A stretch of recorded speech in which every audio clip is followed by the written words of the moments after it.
चौरंगी लाल नाम का एक कंजूस जमींदार रहता था। उसके पास धन दौलत की कोई कमी नहीं थी। गांव की अधिकतर जमीन पर उसी का कब्जा था। एक बार लंबे समय तक वर्षा नहीं हुई। गांव के किसानों ने जो बीज बोए थे वे वर्षा के अभाव में जमीन में ही सूख गए। फसल न होने के कारण सब किसान बहुत परेशान थे। वे इकट्ठे होकर जमींदार के पास गए और बोले, महाशय, हम पर इस समय बहुत बड़ा संकट आ पड़ा है। वर्षा न होने से फसल पैदा नहीं हुई। आपके गोदाम में तो बहुत अनाज है। यदि आप हमारी सहायता करें तो हम खूब मेहनत करके फसल होने पर आपका उधार चुका देंगे। किसानों की बात सुनकर कंजूस चौरंगी लाल गुस्से से भड़कते हुए बोला, अरे, मैंने क्या तुम सबका ठेका ले रखा है? तुमने अपना अनाज बचा कर क्यों नहीं रखा? यह तुम्हारी गलती है। तुम ही भुगतो। मेरे पास तुम्हारे लिए कुछ नहीं है। जमींदार की कड़वी दो टूक बातें सुनकर किसान चुपचाप वापस लौट गए। फिर धीरे धीरे भूखमरी से परेशान गांव वाले वह गांव छोड़कर दूसरी जगह जाने लगे। एक दिन एक साधु उधर से होकर जा रहा था। उसने वह रात उस गांव में बिताने का निर्णय लिया। किसी घर में आश्रय पाने की आस में वह गांव में घुसा, परंतु यह क्या, वह जहां भी जाता हर एक दरवाजे पर ताला लगा मिलता। साधु बहुत हैरान था। तभी साधु जमींदार के घर जा पहुंचा और बोला, मैं गंगा स्नान को जा रहा था।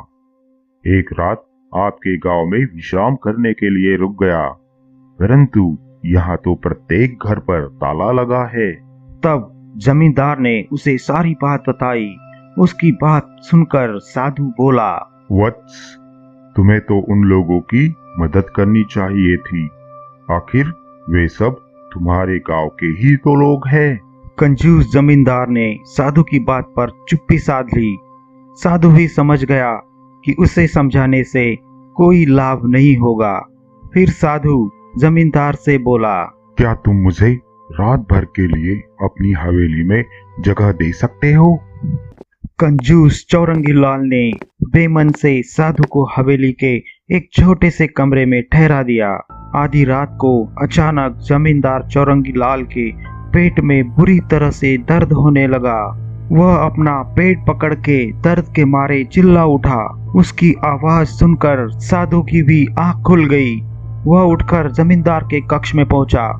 उसे दर्द से तड़पता देखकर साधु ने एक नौकर से कहा, मेरे कमरे में एक पोटली रखी है, जाओ उसे ले आओ, मैं इन्हें दवा दे दूंगा।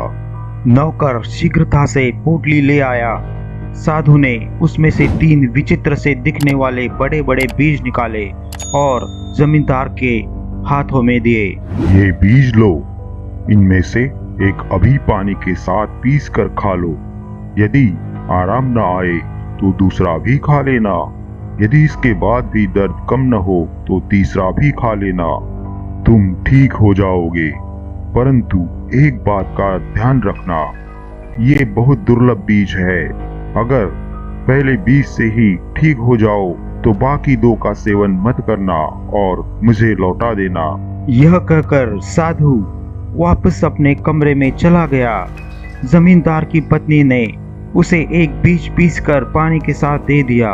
उसे पीते ही जमींदार को आराम आ गया। अब लालची जमींदार ने मन ही मन सोचा, ऐसे दुर्लभ बीज भला फिर कहाँ मिलेंगे? क्यों न मैं इन्हें छिपा कर रख लूं? साधु से कह दूंगा, मुझे पहले बीज से आराम नहीं आया, इसलिए मुझे बाकी 2 बीज भी खाने पड़े। यह सोचकर उसने दोनों बीज अपनी तिजोरी में रख दिए। फिर अगली सुबह जब साधु ने जमींदार के पास आकर उसके हाल चाल पूछे तो जमींदार बोला, महाराज, उन 3 बीजों को खाने के बाद मुझे बहुत चैन मिला। जमींदार की बात सुनकर साधु मुस्कुराया। कुछ देर बाद वह वहां से चला गया। साधु के जाने के बाद जमींदार बहुत खुश हुआ।